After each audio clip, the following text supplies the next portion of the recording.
how to find the perfect Jiu-Jitsu school. Parentheses, for you. Why the parentheses? Because there is no perfect school for everybody. Right. There's only a perfect school for you. Yeah. The perfect school for you is not the perfect school for me. Maybe. Maybe it is, maybe it's not. Right. So what we found, born into this Jiu-Jitsu family, growing up around tens of thousands of practitioners, having been to hundreds of schools all over the world, and having had students of our own that have trained at so many different places, we have kind of narrowed it down to 5 key factors of consideration that a student can use to determine and to gauge their level of fulfillment at the school that they've chosen for this journey. And there are more considerations and there are more things that could be brought into consideration beyond the 5 that we're going to discuss today. But we feel that these 5 are the top 5. The most important considerations in determining what's right for you and what isn't right for you. Okay? And the 5 factors are cleanliness, curriculum, class structure, coach, and cooperation.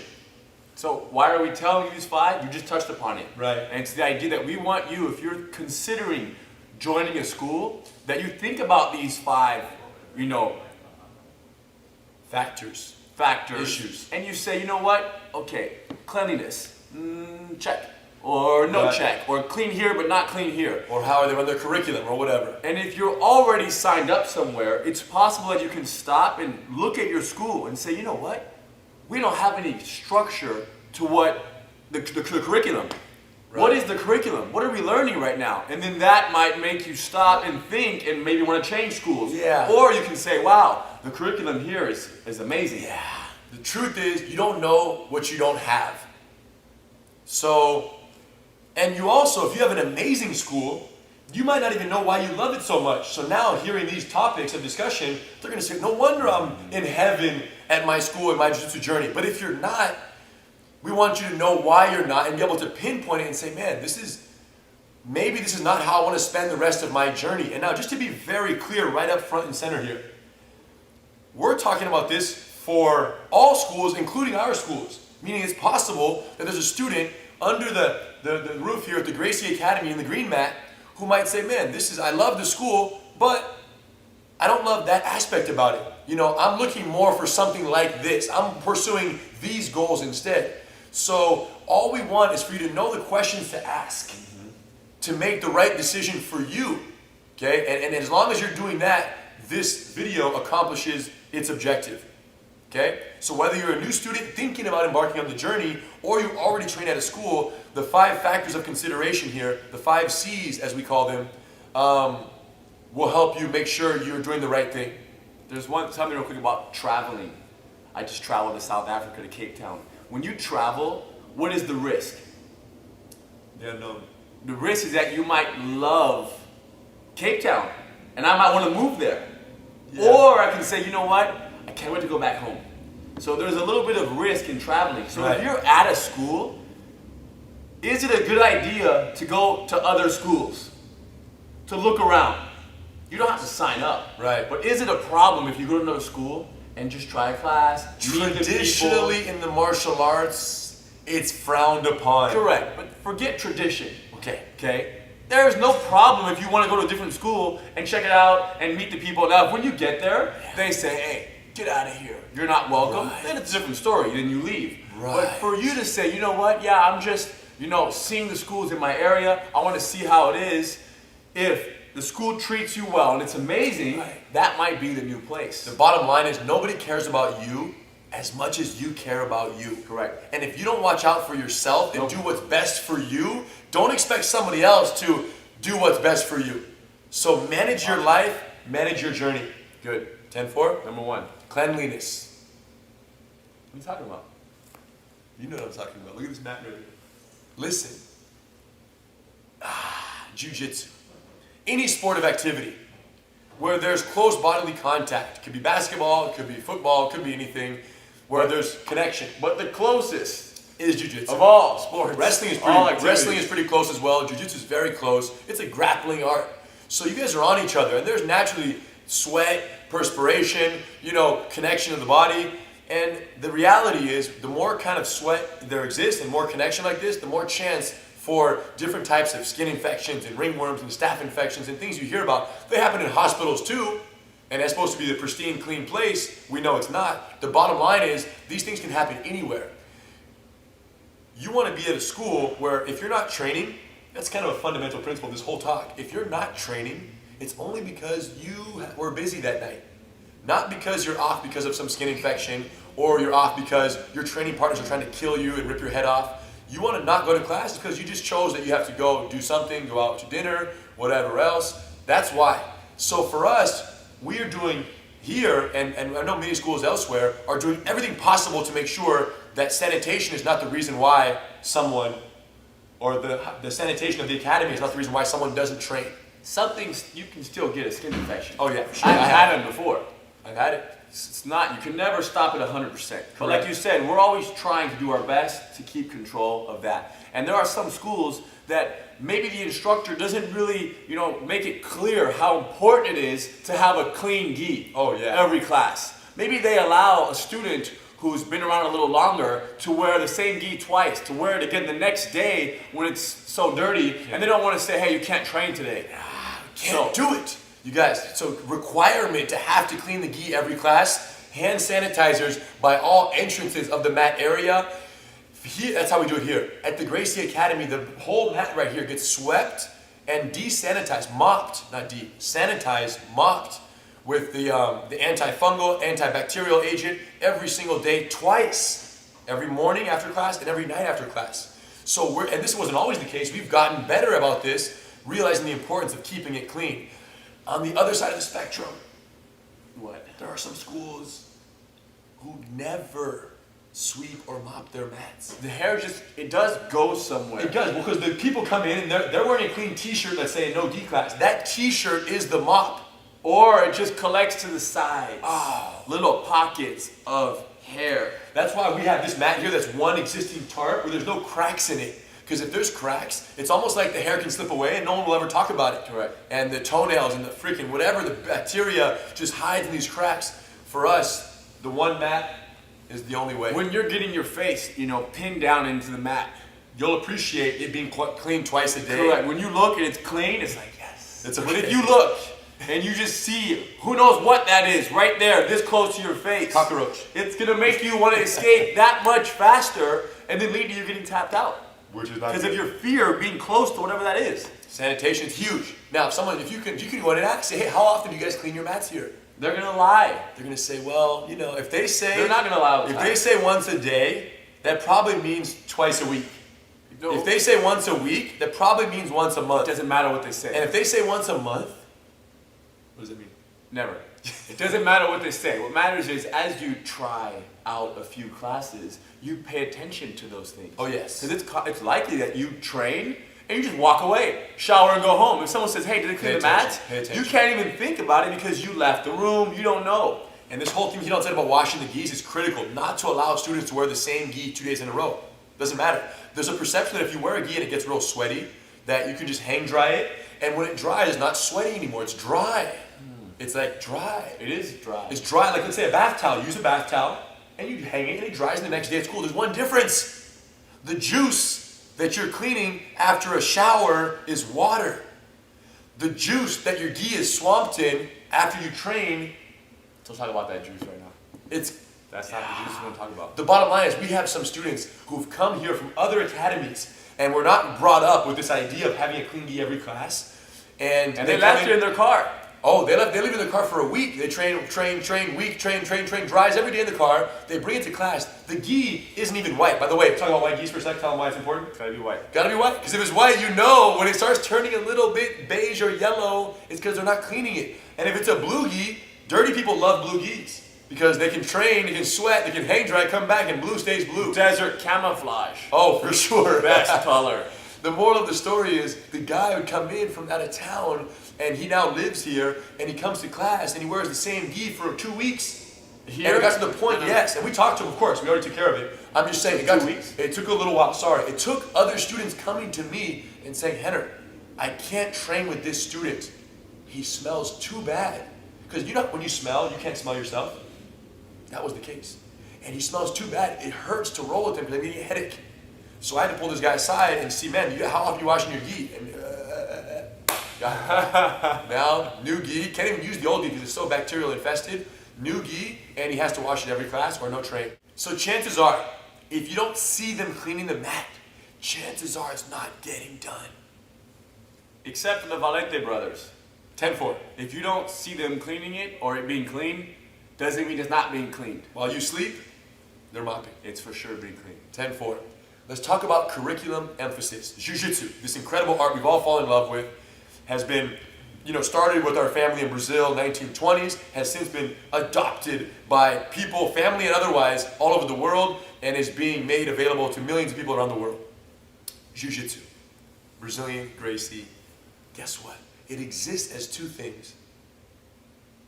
Both the most effective form of street self-defense against larger opponents and a recreational sport. It is two things. It's a very fun sport. Very fun. Like ping pong, bowling, more fun, surfing, basketball, all rolled into one. That's jiu-jitsu. And chess, intellectual and physical in every way. But it's also the way to survive a giant. It's the only martial art ever that has a history of being effective against people twice the size of the user, avoid defeat, and win. And if winning means just not getting beat up, congratulations. It's the only art that has that. Okay? No other art has a track record against giants like Jiu-Jitsu does. That being said, one of the key factors of consideration in choosing between Jiu-Jitsu schools, and one of the number one things that separates them, is the degree of emphasis on one aspect over the other. So you could be a school that is, 99% street, 1% sport, or 99% sport, 1% street, or 100% sport, 0 street, or vice versa. It's possible. The degree, 50-50, that's what separates a lot of schools. Usually, they're more one versus the other. Oh yeah, because you have to choose. You have to 50-50. choose an objective. Yes. What would you say we are here, for example? Shoot. 75%, 80%. Yeah, somewhere in that range. 75, 80% street, self-defense, energy conservation, efficiency. Right. 20% explore, go out there, have fun, compete, Right. fight hard, don't wait for the right time, Just go for the kill. So what's the moral of the story? Knowing that it exists, and there's a huge difference, by the way, in how they're practiced.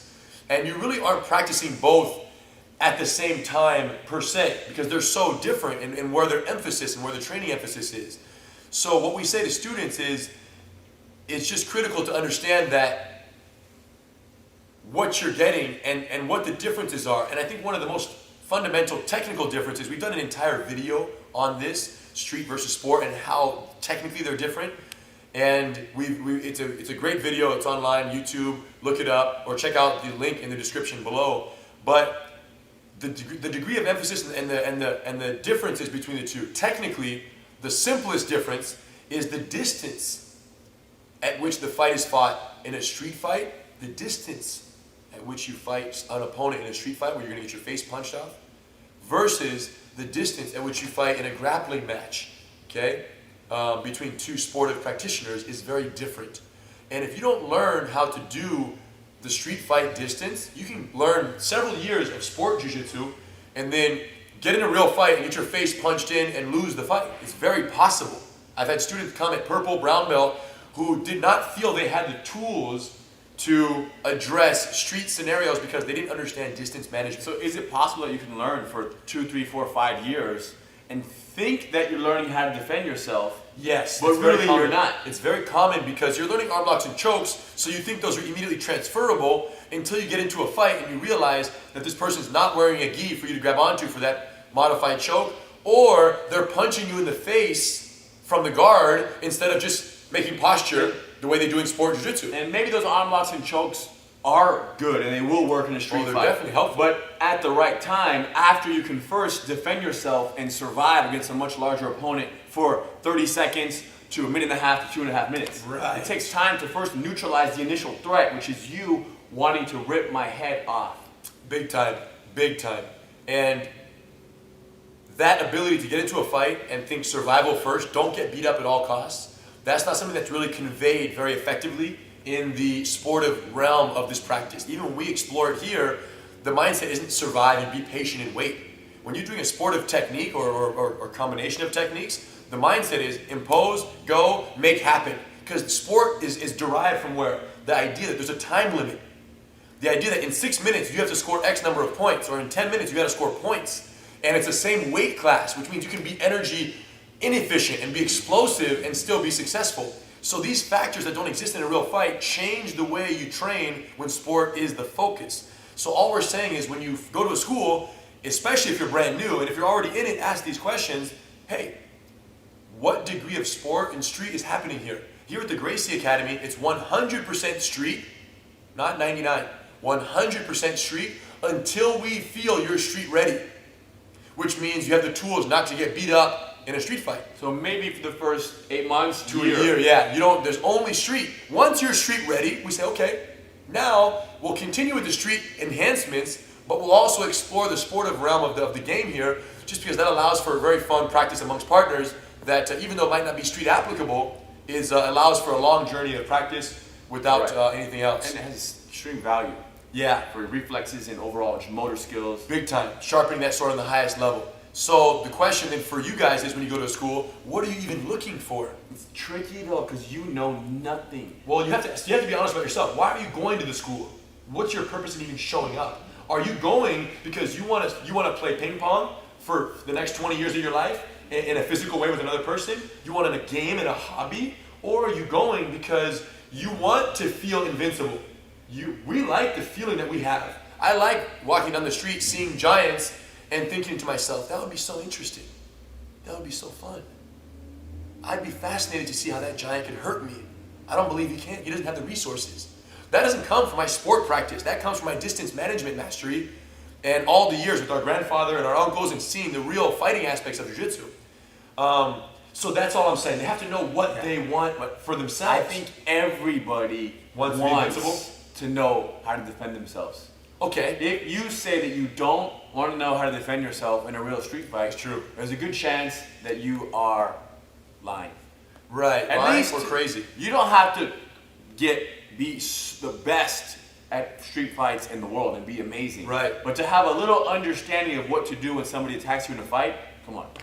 Even if you never get in a fight, just because that confidence, shows in everything else that you do. Come on, we have to do it. Man, and there are many schools out there that do teach self-defense. Oh yeah. So many schools. Yeah, and we're creating more. We want to make sure that you find it. Every year, at the Gracie Academy Certified Training Centers, it's the same thing. No matter where you go, you're going to get street preparation for the first several months until you're ready. And then at that point, it'll start branching off. It's a little tricky for someone who's new to come to an instructor who's a black belt and say, hey, do you guys teach self-defense? Yeah. Or just the sportive aspect? Yeah, it's a little because he could say, what do you mean? Of course I show self-defense. Jiu-Jitsu is self-defense. And then what are you going to say? Okay, you have to believe that person. Right. So more than asking them, it's about as you're practicing the techniques that you think about, does this technique require that I hold the person's sleeve? Or does this technique put my face at a distance where I'm exposed to a punch? That's good. So you have to it's only my second day and I'm learning a move that I can get punched in the face, no problem. Now if that punch in the face is a very small little punch, it's not a dangerous strike, it won't knock you out, keep going. Right. But put it this way, if you train 1 week and there isn't one mention of a technique that neutralizes punches, or at least mentions the awareness. Yes, like here's where the punch would come from. So keep your head close so that strike does not have any effect on you. And they don't talk about a punch 1 time or 2 times, chances are they're never going to talk about it. Yes. As a beginner, if you go 1 week and they don't mention a punch at all, here at the Gracie Academy, you won't go 1 class without a punch being talked about. Because it's street. The whole, until you pass your blue belt test and you're street ready, that's all we talk about. So that's how you know. Don't take anybody's word for it. Don't just say, hey, do you guys teach self-defense? Correct. Because every instructor out there who teaches sport only will say, yes, we teach street self-defense as well. They'll say it. Why? Because they know that's what they're looking for. Yeah. Like you said, everyone wants to be invincible. It's possible that there is only a sports school next to you. Right. That's okay. Train there. But go on Gracie University Right. and learn Gracie combatives. Learn at least those core It disciplines. doesn't hurt to train at a school and learn a little bit on your own at home. Everyone does it anyways. Right. And yeah, that's a good point. Good. You guys ready? They're ready. Class structure. This is not minor. It's major. It's huge. Class structure. What do you mean by that? I have friends of mine that train at other schools around the world, and they have classes with like 7 or 8 people. 2 people might have less than 5 classes. Right. And 6 students have been there for over 3 years. Purple, brown, blues. It's tricky now. So we're mixing very advanced students with very beginner students. Yeah. Who do you teach? Who do you cater to as the instructor? More often than not, they're going to cater to who? The advanced students. Of course. The advanced ones have been there for so long. They want to continue to impress them. The thought to is, keep those as long advanced as I'm students around. as long as I'm engaging the advanced ones, these guys will follow along. Correct. But engaging the beginners does not mean the advanced will follow along. Of course not. If you engage the beginners, the advanced are going to say, what am I doing here? I'm out of here. This sucks. So mixed classes is the number one, and I've traveled a lot of places and I've seen a lot of schools, and I do seminars at a lot of schools. And when I get there, they, I watch the operation, and sometimes they are smart enough to say, Heather, what do you think? What can we change here? I was just out of school and they did that. And the reason why they can't, you said mixed classes, right? I said the number one thing is to separate beginners and advanced students. It's the number one change any Jiu-Jitsu school needs to do if they're not already doing it. That'll have the greatest impact on their overall ability to guide, teach, and there's a help problem. people. There's a problem. If you only have 37 students or Right. 52 students, to have a morning, beginner, and advanced class, that means that your 8 people are going to be 3 and 5. Right. So you have to work twice the amount of hours For for the the same 8 students. Right. But then you wonder why some schools only have 61 students, Or 8 32 students in the students, class, yeah. or 8 students in the class. And it's because They haven't split it up to begin with. Because when someone new comes in and they do not sign up, it's because they didn't feel like that class was for them. Yes, it was for them, and they were just in it. Correct. They were the grappling dummy. Everything Bubba. was confusing. If you're feeling confused, are you going to want to stay somewhere? Never. No. So if there's a beginner class, and you walk in and you know nothing, but you feel like, wow, this stuff is so simple. Yes. It's so... Other beginners, we're all at the same level here. the intensity is just so calm in here. It's so technical, easy for me to understand. I don't feel like I'm overwhelmed. I don't feel left behind. I don't feel confused. If they say that, and I'm having fun, and I'm learning every single class, if they say those things in their class when they come to, they will sign up. They're going to want to stay. So it will take some time. For some time, you will have to have classes with 3, 4, 5 people. Yes. Did you think our father taught classes to 2 people?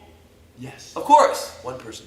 1 person group class, 2 people. And now he can do a group class with 100 people. No problem. So moral of the story, mixing classes and the idea of they put them together. If you go to a school and you're a brand new student and they have purple belts in your class, not because those purple belts come to a beginner class to help out, but because that's the class. That's the class. Welcome to Jiu-Jitsu class in the evening. 1 class, all together. Where's our beginner class? No, it's all together. If that's the case, be concerned because they're not going to tailor the class to you. And what you need at that level of your journey is very different than what this person needs at this level of their journey. You have to split it up. Kids, exact same thing. Yes. You can't have 4 and 5-year-olds in a class with 11 and 12-year-olds. And that's because that school might only have 16 kids. So they're mixing everybody. It's better to have a class with 5 or 6 5-year-olds separate. And even more so with the kids, you can't have a class with a 9-year-old who's brand new with a 9-year-old who's been training for 6 years. Again, that's a separation. So a good school knows how to structure their classes and their programs in a way where no matter where you are, you're getting what you need at your phase of the journey. And ask yourself these questions when you get to your school. Are they splitting it in a way that allows me to optimize my training? And if not, are you wasting your time in some way? In other words, is there somewhere you could be that could more effectively guide you on this journey? Class structure, major. Kind of in the same category, we talk about advancement, promotion requirements and class advancement or belt advancement, For the longest time in Jiu-Jitsu, the requirement for belt promotions was just such an arbitrary kind of, hey, listen, if you have a room full of 20 white belts, and one white belt chokes out all the other white belts, what do? Give him a blue belt. That kind of used to be the way. And then you have 19 left, and then you got to choke each other out, and then whoever's left, give him a blue belt. So whoever the baddest was, give that person their blue belt. There's only one problem with that. It doesn't take into consideration the unique, different backgrounds of these people. The truth is, a woman who's 37 years old, who's a nurse, who comes and does class after work every single day, 3 days a week, is not going to have the same effectiveness in 6 months as the college football player who comes in here, wants to fight in the UFC, and is training morning and night. She never will match. She'll never be able to tap him out, and probably never be able to survive him if he goes aggro. So what's the moral of the story? You have to be able to promote people based on a kind of a uniform standard that is kind of, it takes into consideration each person's journey, where they started and where they finished. We're firm believers that Jiu-Jitsu will multiply everyone's potential, life potential, tenfold. So if you're here, you're going to end up here. What if you start here? You end up there. So it multiplies everyone. The key is to find a way to respect that. And here at the Gracie Academy, we have more structured belt testing. We say, listen, if you're a brand new student, you have to learn these number of techniques. You have to perfect them individually, perfect them in combination. And once you do that and pass a test with these techniques and demonstrate proficiency, you move on, both in belt and in program advancement. So the students know exactly what they have to do to go to the next level. So you're competing against yourself. As you should. You're competing against yourself. You're on your own marathon. And the only competition is to basically reduce your time every time you race. The clock is your only competition. Not the guys from, where do they come from? The best runners in the world? Zimbabwean, runner. You're not trying to compete against that guy. Forget him. You're just saying, hey, I'm going to be in this. I'm going to do my first marathon. If I finish, great. Once you finish and you do it again next time, I'm going to now do it in, 10, 20 minutes faster. Yeah, you walk a marathon, you're a blue belt. Dude, big time. If you just make that journey and commit to it, okay? So the moral of the story is, does the school that you're at or you're thinking about going to tell you, that's the biggest thing, what you have to do to get to the next level? And you can think, for an intellectually stimulated person, this is so important. Mm-hmm. Imagine if you went to Stanford University, right? Which I considered in my younger years. Me too. And ended up staying here at Gracie University. But imagine if you go to Stanford University and the professors there say, listen, welcome to the school. Study hard. And one day, we'll let you know. It's funny, but it's true. There's a good chance that student won't even want to start studying the first day. Correct. And worse, there's a good chance that they'll train for 6 months to a year and say, shoot, this was cool for the first 6 months, but now nobody's even telling me what I need to do. The amount of students we've had that have come from other jiu-jitsu schools on board with what we're doing, both online through Gracie University and here at the school, and even certified training centers, is remarkable. They just love having a destination. Now, is jiu-jitsu, I guess, structured and complete enough to allow for the development of short and long-term goals in a curriculum way? We're doing it. It's totally possible. All me and Hidon says, okay, this is everything we've ever learned from our grandfather and our father and our uncles, everything. If this is black belt, here's a blue belt, click. Here's a purple belt, click. Here's a brown belt, click. Here's a black belt, click. We just divided it up, and now we're teaching it to the whole world, and people are going through it in a structured, well-designed and a very incentivizing method. So we've had the greatest success. Now, is it possible that some students don't even care about that or don't need that or don't want that? Of course. Yep. And why is that? Jiu-Jitsu is one of the least structured arts in that regard, and I think it comes from the Brazilian side of things. Now, we're Brazilian, half, by blood, and we love Brazil. But the truth is, Brazil, it's a little more loosely structured than America in many ways, not in every way. People, I can see in Brazil, this is how it was done. Classes were just taught. They would just come to class. They would come from the beach. They would wipe off their feet, a little bit of sand left, train the classes, have fun, do what they want, share techniques, and spar and do it. And it was an accepted thing over there. And so much so that when it came to America, That's how it was taught here for much of the time. Very loosely structured. Just kind of teach group class, people would come. And when we came up, we said, man, students are quitting because they're not being shown what the objective is and what they need to do. They'll do the work. People will do the work. You just have to give them a goal. I remember our grandfather just saying how he noticed in America, everybody wants to know exactly what they're doing, when they're doing it. Americans just demand so much more than structure he's ever overall. Seen before. And how It's the culture. He liked that. It's the culture. Now what's interesting is just not, to be very clear, this whole idea of loose, unstructured teaching is not our grandfather's fault. Our grandfather was so big on structure. He had structure in Brazil. Big time structure. He had so much structure that he said the original Gracie Academy in Rio way back when he was at his prime, did not teach group classes, for those who didn't know. They only taught privates. Because the Grand Master was so concerned that this structure, his 40 class curriculum, these techniques in this order with students, you could only adhere to that in private. How can you do a group class and have structure? We have since figured out how, and it's being administered at all of our schools around the world, but back then they didn't have that method, so they would do only privates in order because they didn't want to risk the student not having that objective training opportunity.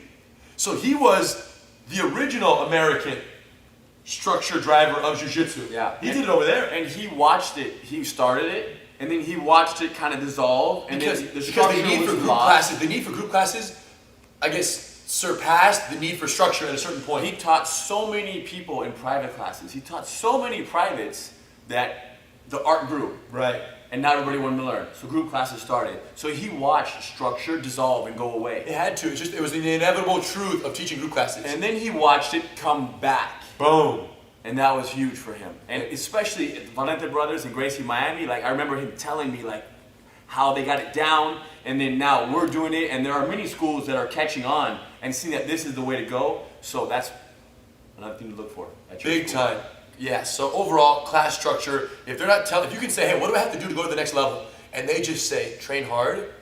No deal. Well, maybe no deal for you, but deal for someone else. Just ask yourself and be very clear that you want to know. And if you're that person that wants that school where you just train hard, is it because you are like me in some other topics where you don't want to demand that you have to pay attention and learn things and focus? Right. And you want to go the lazy route. I want to go the lazy route in some topics. Right. I'm like, yeah, I don't want to learn the correct technique in this game. Right. I just want to go crazy with it.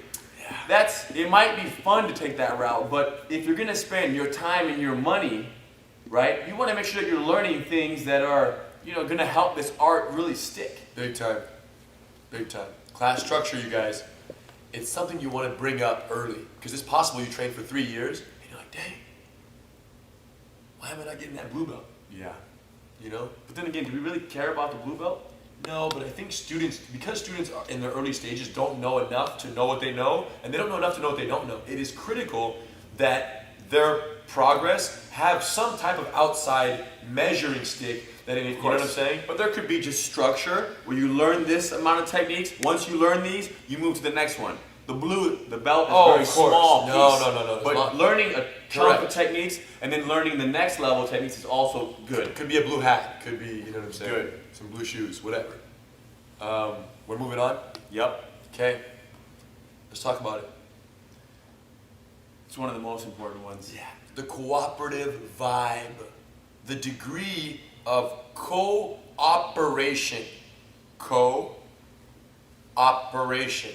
This is where the academy. This is where safety. This is everything. Comes in right here. And most people who walk into a school are a little bit scared. Rightfully so. They might drive by the school 3, 4, 5 times. Yeah, because they watch 5, UFC. 6, 7 years. They watch the UFC, and that's their association with Jiu-Jitsu, which is, correct. It's a small sliver of it, but it's totally inaccurate in terms of the full scheme of things. So you just keep driving by the school and you think, you know what, I'm going to go in there one day, I'm going to go in there one day, I'm going to go in there one day. And then the day that you do go in there, you're like, why didn't I come here sooner? Or there is no cooperation. Or there isn't cooperation. You're like, why did I ever even come in? Or you go in, there's no cooperation, you say, man, this is crazy. It's crazy. People are trying to rip my head off. Yeah. People are trying to destroy me I didn't learn one thing. I came in to learn. They told me I was going to learn jiu-jitsu. I didn't learn anything. Tell them the And in truth. fact, my neck's a little bit tweaked. Tell them the truth. What's the truth? When you go to a new school, there is an existing vibe in jiu-jitsu. We know this because we've seen it growing up. There's an existing vibe that is one of, for example, a new student walks in, the existing students, the thought being, let's see if he has what it takes. Yeah. Let's see if this kid, guy, girl, whoever, let's see if they can hang, how bad they really are. And where does that come from? I think It's so wrong. your validation sometimes comes from your instructor Right. telling you like, hey, Hannah, go out there and win. Choke that And when person. you win, you get one of these. You just choked out that brand You new get one of student. these. You just choked out that brand new student. No, how about the brand new for a second? You get one of these. Even when you Yes. go with your own blue belt, Got it. you get one of these. Right. You get a thumbs up. Yes. So when someone new comes in, and then Fresh meat. they come in to spar, and now the instructor says, hey, Hannah, go over there with our new friend. You don't even really know. You haven't been told that when you go with the new friend, you should practice today's techniques, allow them to escape, go very slow, make it impossible for them to get hurt, Right. allow them to achieve a dominant position on you. You haven't been told those things. So then what do? You do what you've been trained to do the last 100 sparring matches. Kill or be killed. You make that face, and you don't even shake their hand. You just grab them, and you tap them out in Boom. 4 seconds. And they don't even know the submission that you just got caught in. When you're new, you got your arm twisted, you don't even see it coming. They don't even know when And to then tap. when it happens, you're like, ah, you scream, or then you remember to tap out, it's already too late, your arm's already stretched out. And what do I do in my head? How do I justify my abuse of this brand new You student? didn't tap fast enough. Oh, you haven't seen UFC? You gotta tap, homie. Number one. Number two, how else do I justify it to myself? I say, oh, this is a new student. Let me show him what he has to look forward to after 5 years of training. On him, I'm gonna prove to him And maybe, what he can become one day. maybe that'll make the new student get excited. Yeah, maybe he'll be fired up by I me want to be that ripping good. his arm off. So there is this existing vibe, not at every school, but it's out there. We're just teaching you now, so you watch this video going in, and you watch a class, and you say, what do you guys normally do with beginners around here? And if the instructor says, yeah, they come in, they join his family, with their little Portuguese accent, hey, my friend. And these days, the Americans who have a Portuguese accent. Oh yes, we even have Portuguese No, accents. no, I'm talking about Americans who have never been to Brazil. Correct. Who just somehow got the accent. Hey. Somehow, by Hey. knowing a Brazilian. Hey, sounds good. If you're teaching Ours Brazilian aren't Jiu-Jitsu, and you have, I say some things in English with a Portuguese accent. You're just being funny though. No, but it's funny. Like I realize some crazy words. You'll see it in some of the Gracie University videos. It's remarkable. And I say to myself, why did I even say it like that? I'm American and I speak perfect English, and there wasn't necessary.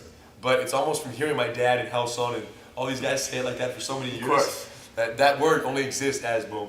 What's the moral of the story here? The cooperative vibe. Yeah. Basically, we need the person that's brand new, who comes in and knows nothing.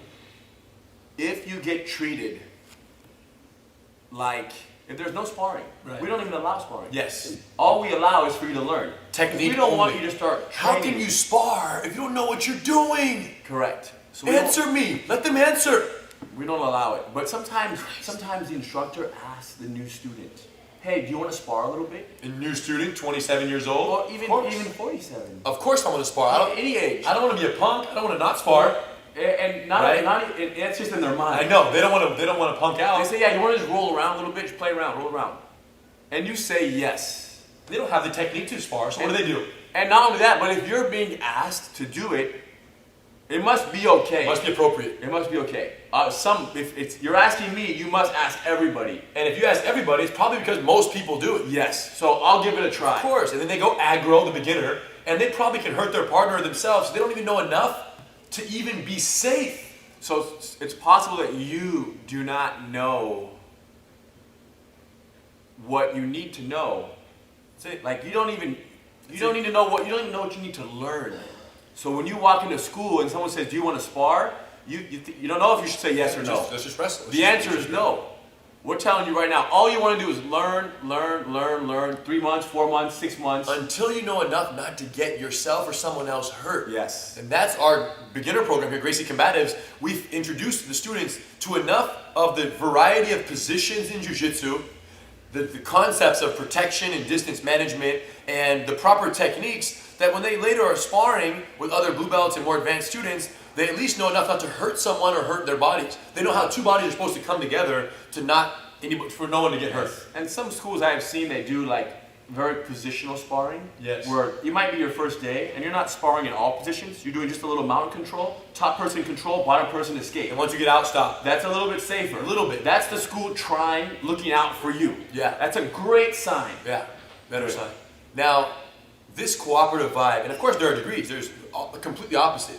Cooperative on the calm scale, there's the keep it playful mindset, very relaxed. Everyone's idea is to cooperate and to help the other person. At the core of the cooperative academy is the idea that, hey, we can work with each other to prepare each other for the guy out there. Versus we come to class with our freaking shields and our swords every evening, and that's my enemy right there. We gotta kill each other, and if he catches me, I'm gonna drive home angry until I freaking, heal my wounds and come back the next day. But remember, sparring, And that's the kill or be killed training environment, and it's not healthy. Many students like sparring because it's an opportunity for them to shine and to be good and to win. Well, you can do that though. No. And when you win, you feel good about yourself. Right. So sometimes that's at the expense of the new student, which is risky. So there's no problem with you feeling good and winning, but wait until your partner is someone who is worth beating. Right. I'm not going to go tap somebody who has one class out 17 times. Of course. There's no value in that. But So some people still allow that to make them feel good. Oh yeah, they rely on that. They go and they chase that brand new know-nothing student to just tap them out. So at the core of all of this is a thought that if we're both not winning, nobody's winning. Correct. That's the bottom line. So I can train with the blue belt, and I'll catch him, there's no doubt. I'll catch him and I'll catch him release, let him pass my guard, let him take my back, let him get close to a choke, I'll defend it. So we can play that back and forth, but he's benefiting because I'm throwing him a bone. I'm giving him a chance to do something to have a chance to grow. Now when I go with Hidon, I don't have to throw any bones. And I know that even though we might train like wild animals in the forest, just going crazy, guess what? We're both benefiting. And we're both looking out for each other. It's the safest session. It's the safest sparring is me and Hidon. I go with blue belts and it's more dangerous than sparring with him because I know that they don't have the same respect for the body and the connections and the considerations. So it's a little more hazardous. The moral of the story is it's not a matter of training hard or training soft. That's not it. It's a matter of thinking help and benefit mutual, or thinking I'm gonna rip everyone's arm off at their expense. Hey, I'm gonna do what I'm gonna be me and you guys do you. No. The cooperative vibe means that if there's a difference in size or in technique, that this person does what they can to go like this and to make this happen instead of just boom. Now if it's the same or somewhere in that area, and you guys know who you are, where you're somewhat equal, then guess what? You guys both do you, and you can train as hard as you want. Just respect and watch out for them. Don't do something dumb, like put an underhook on my arm right here. But if he has an underhook on my arm like this, and he's getting up to a half guard or guard, I can respect that his arm is bound like this, and know that it could be hurt this way, or I can say to myself, his arm is trapped. Boom! And I can hit a whizzer or a reversal, and they could pop his arm. But you're doing it with the hopes of me tapping out. No, I'm doing it with the hopes of you just getting your arm out of here. And I'm doing it without consideration. Yes. That's the key word. Cooperative consideration. If you're considering the safety of your partner, you're going to be okay. Yes. If you're not considering your partner's growth and safety, it's not a cooperative vibe. So just when you train at a school, ask yourself, on a scale from 1 to 10, how cooperative is the training here? Not how hard or how easy. Because we're very cooperative, but I train crazy with the guys here and with each other. That's a big difference. Yeah, how cooperative is the growth?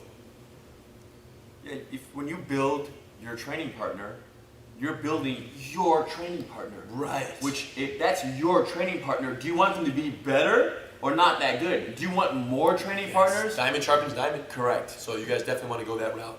Now, the difference between a very cooperative school and a help, safety conscious, train together to help each other grow, and a not cooperative school could mean years in your training journey. Meaning, if you're at a not cooperative if you're at a kill or be killed school, you could train for 2 years and say, man, my body's taking too much, it's not worth it. Correct. I'm done. And we've seen that happen to a lot of students at other schools. Or you can be in a cooperative, keep it playful, where the vibe really is a united effort to grow together.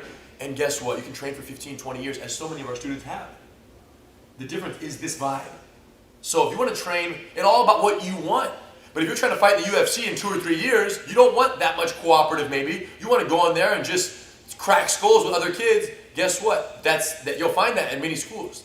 But if you're trying to say, man, I'm going for the marathon here. I want to train for the benefits of health, mental, spiritual, body, and the technique and the growth and making friends. I want to train for 20 years plus. Guess what? You need to find a school where it supports that training mindset. 10-4? 10-4, cool. All right, this is it. Coach Qualifications. So you can say that all of this, Number 5. all of this falls under the coach. All this is determined by the coach's vibe. Yeah, good point. If the coach cleans the mat, we clean the mat. Correct. If the coach has design structure, there's no structure. Now, if the coach has good vibes, good vibe. Coach qualifications. What does that mean? Good question. What qualifies them to teach you? Maybe they won one of the most prestigious tournaments of all time. It could be that accomplishment qualifies them to teach you certain things. There's no doubt. Correct. But it also is no direct correlation or promise. It's possible that the coach is so physically gifted and so unique in his physical attributes and capabilities and, a genius that he could do for him. But when it comes to guiding a brand new, 42-year-old attorney on the journey to blue belt or to purple belt or to personal self-defense capabilities, that world champion or that black belt doesn't have a clue of where to start because he isn't that person. And the reality is neither are we. So let's be very clear. Just because someone has a certain belt doesn't qualify them to teach or not. Okay? It helps. Yes. Sometimes they can be a world champion and a black belt, and you just say, you know what? And that person does know how to teach very well. But it's not a direct. There's no guarantee. Right. Yes. But I do know some amazing black belts. Yes. Who are great teachers and Yes. who haven't learned from us. Yes. Or maybe directly from our grandfather or Yes. our father, whoever. But they're still great teachers. Correct. They really care. Yeah. And they have they're out their there. personality. The question, we're trying to say to you, if he's a black belt, don't just say automatically this Yes. guy is the end all be all best instructor. There is no promise there. There's no certainty. So then the question is, what are you looking for? And in Jiu-Jitsu, the way it normally works, let's just be very frank, is affiliations. Jiu-Jitsu has this idea, I'm affiliated with, and I'm affiliated with this guy. I'm affiliated with, and it's in the family, in the Gracie family, there's a lot of affiliated different networks of schools, and outside the family, affiliation. And what we want to warn you guys of is that affiliation really means nothing. In the sense that, here's how this works. Because people ask us all the time, Rener, a new school, so-and-so Gracie affiliate open over here in my city, 10 miles from my house. Whatever. They're so excited. Yeah, this is so amazing. And I say, listen, be excited, but hold on. Just because someone puts their logo on the front door doesn't mean that the name that they're affiliated with is in any way guiding what you will be learning. You can be affiliated and have no connection, curriculum connection, to the source or the name that's on the window. That's so important that you understand that. And most affiliations, the way it works is that school pays a fee, a monthly fee, for the use of that logo or that name, and that's it. Most. And that's it. Meaning that instructor had to do nothing to qualify for that. That instructor has no guidance on how or what to teach the student. So besides the name on the window, the instructor is literally making it up as they go. Maybe they'll get a visit once a year. Yeah, they'll have a seminar at this location, and the instructor will say, hey, do a little bit of this, do a little bit of that, and leave. But for the most part, there is no quality control mechanisms in place when it comes to these affiliations. Not every one of them, but most. Okay, all the ones that we've explored. And that's very concerning for us because now you have a student who goes to a school with, Gracie is the most concerning for us, but even a non-Gracie affiliate of another Jiu-Jitsu family or individual goes to a school with a reputable name on it, thinking that instructor is in full control of what's being taught there, but guess what? It couldn't be further from the truth. So now you have a student learning, hoping that they're learning something that this person would be coaching, but their actual instructor really has no guidance from them, and they're just teaching. You talked about accounting, right? Accountability? No, accounting. How there has Oh, to be. yes. Yeah, If you're an accountant. To be an accountant, you have to be a certified public accountant. You have to be a CPA to work with the public and do their accounting situations. Imagine if people were. It's a regulated doing it illegal. industry. You can't do that. Imagine if accountants weren't accountable to the certifying body. Then you would have people stealing people's money everywhere. So the point is, that's a regulated industry. It's a good example. of what martial arts isn't. So you could There say is no accountability or governing body in martial arts. None. It's an unregulated industry. what that means is that there are schools out there that are stealing your money. Completely bogus. And robbing you of your time. Yeah. Because they're teaching you nonsense. Yeah, they leave from Brazil as a blue belt and they land in America as a black belt. And they open up a school and you go there and you hear the accent and you say for sure. Or worse, they're American, they do a couple of this, they learn go a couple seminars, meet, take a picture with one of our uncles or with us, take that, put it in their school, go on, eBay, buy a black belt, put it on and say, okay, come on in my friend. It's completely possible. And it's happened, by the way. And normally the guys, when it's that ridiculous, they get, reamed for it. But the reality is, it's possible. It's an unregulated industry, and there's no quality control mechanism in place. This is why there were no Gracie Academy affiliations ever. There was never an affiliation. Our dad wouldn't let that happen. Okay? So you couldn't just put the Gracie Academy logo on your front door and say, yeah, we're affiliated with them, and we just teach whatever we want. Okay? We never did that. So it was interesting that after the UFC and Jiu-Jitsu really started to blow up between like 2000 and 97, 98, 99, and mid-2000s, 2007, 2008, there was a boom. And everyone started having affiliations everywhere, and we didn't do it. We had no affiliations at all. And the reason was our father would not allow us to put the triangle, the logos on a door, knowing that a student would show up there expecting one thing and not be promised that thing, which is the Gracie Academy experience. So we didn't do it. And it wasn't until technology finally caught up where, because of the internet, because of video sharing technology, because of the ability to communicate overnight with schools all over the world via what they should be teaching and what they shouldn't be teaching and what to change and how to modify, we came up with the instructor certification program. And now we don't have affiliations, we have certified training centers. And there's a big difference. They don't just put the logo up because they pay a fee. No, they have to go through a very rigorous process to learn how to teach, so that when we send someone to them, there's no question about what they're going to be learning and how it's going to be structured to make it most effective for that student. Talk about some of the things that we do teach these guys how to do in the instructor process. First is we teach you how to teach.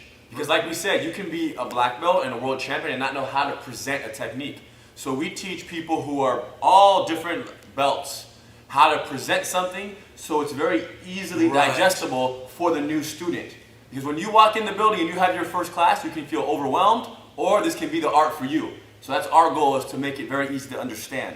And we have this idea about filters. Every instructor, every receiver of information, and then passer honor or deliverer of information, that middleman or woman is a filter for information. The information they learn, they make it their own, and then they teach each other people. The concern for us is that that filter, that person, has physical attributes and capabilities that their students don't have. They have a big concern now because you're going to teach it the way it works for you. But if that person isn't you, how is it going to work for them? So one of the most important things we teach in our instructor certification program is to teach these individuals that are coming on board to learn how to teach, how to filter the art through them, but in a universal filter where the recipients of that are going to get it modified, adapted, and adjusted for their physical attributes, not for those of the instructor. And that's something our grandfather taught us from as young as we remember. He would always say, guys, your only problem, Ryron and Rener, as teachers, is how big you guys are. That's your only problem. Because your students aren't going to believe you. You guys are 6'4", 195 pounds. They're not going to believe what you say because they're not you guys. So we've always had this kind of paranoia with making sure that the art stays small and the art stays universal. And not to teach a way that only works for us, but to make sure that if it doesn't work for 60 people in the room, hey, the move sucks.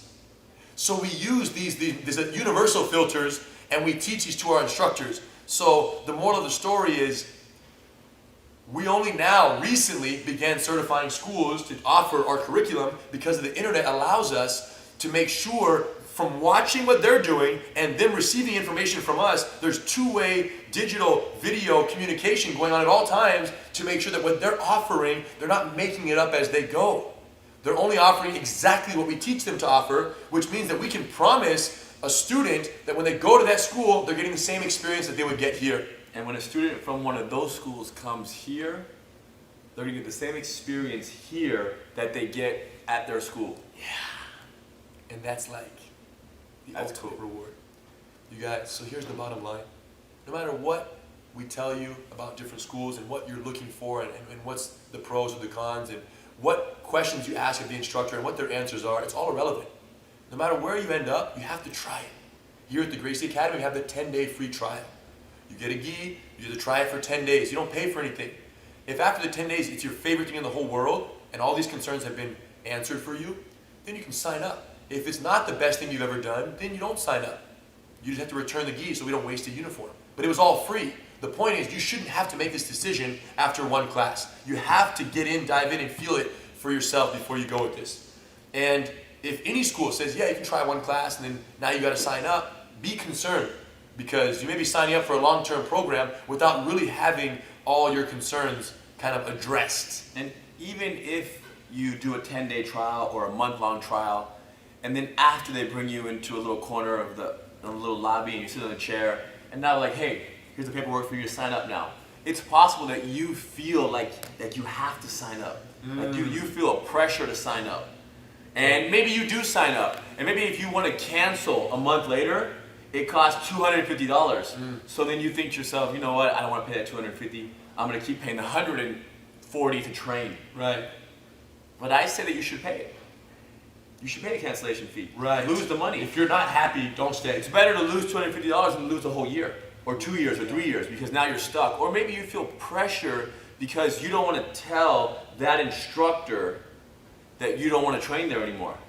Not good. But why does it matter? I have people who are on contracts at other schools who are waiting for the contract to end so they can start paying here, but there's not even going to the other school. Yeah. Meaning I have 5 more months. I'm not going anymore. I'm letting it run 5 more months. Yeah. So understand, like we said in the beginning, no one is going to care about you more than you care about you. So if it doesn't feel right for you based on any of these factors we discussed, don't hesitate to go. You are your own person, okay? And you're paying for classes while you're there. And if you don't want to be there anymore and you're not paying, it's a done deal. It's a total fair situation at that point. But you have to try it. And don't take anyone's word for anything. If you're training for several weeks or months and they're not teaching any punch protection, guess what? They're probably never going to show it. So don't hold your breath, okay? So there they are, the 5 factors of consideration. Cleanliness, curriculum, emphasis, street or sport, class structure as a whole. Do they mix beginners and advanced, or do they have separate programs? Number 4, cooperative vibe.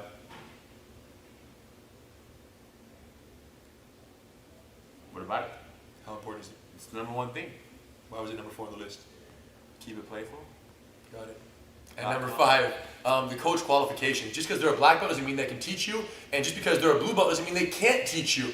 What matters is what's guiding them, what's guiding you. And know that if the difference between affiliation and certification is not minor, it's major. Okay, it's major. I think they know. If you guys have any questions, post them here. Post them at Gracie University. But most importantly, keep it real, keep it playful. Thanks for joining.